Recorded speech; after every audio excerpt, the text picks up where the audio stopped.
तो बाबू जिंदगी में याद रखना, यूरोपियन कंट्रीज में 50 देश है और वो देश जो है ये निम्न प्रकार के देश जो देख रहे हैं आप स्क्रीन पे, वो स्क्रीन पे देखिए फ्रांस जो कि जिसकी सबसे खूबसूरत शहर पेरिस को देख सकते हैं किस तरह का नजारा है। अब है स्पेन जिसका राजधानी है स्वीपेन इसकी राजधानी है।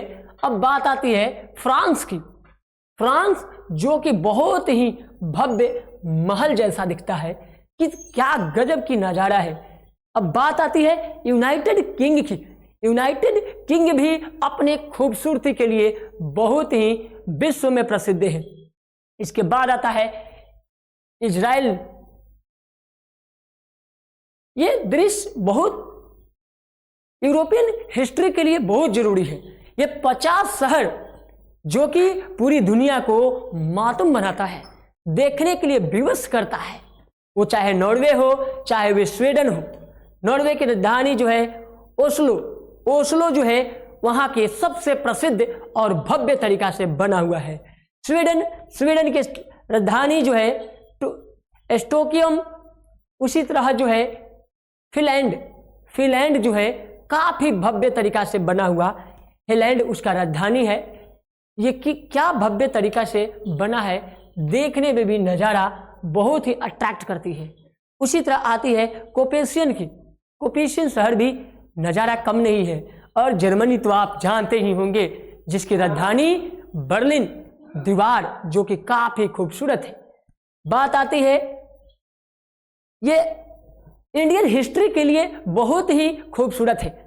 जिस तरह से आप एशिया महाद्वीप को पढ़ते हैं उसी तरह जो है यूरोपियन कंट्रीज पूरी दुनिया के लिए एक शांति का प्रतीक भी है। लेकिन इतिहास में देखा जाए 18वीं शताब्दी की बात कहा जाए तो वो बहुत ही गजब की महायुद्ध संग्राम में बिखरा था।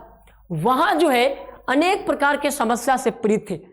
हम सोचते हैं आज जो स्टेट को देखते हैं जिस तरह से महसूस करते हैं वो उस तरह से 18वीं शताब्दी में नहीं था।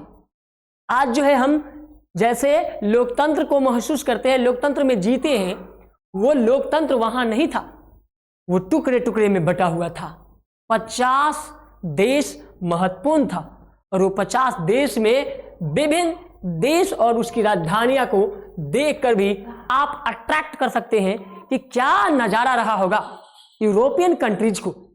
जिस तरह हम सब एशिया कंट्रीज में देखते हैं तो सैकड़ों देश है और उस देश की खूबसूरती को देखकर पूरी दुनिया तंग रह जाती है।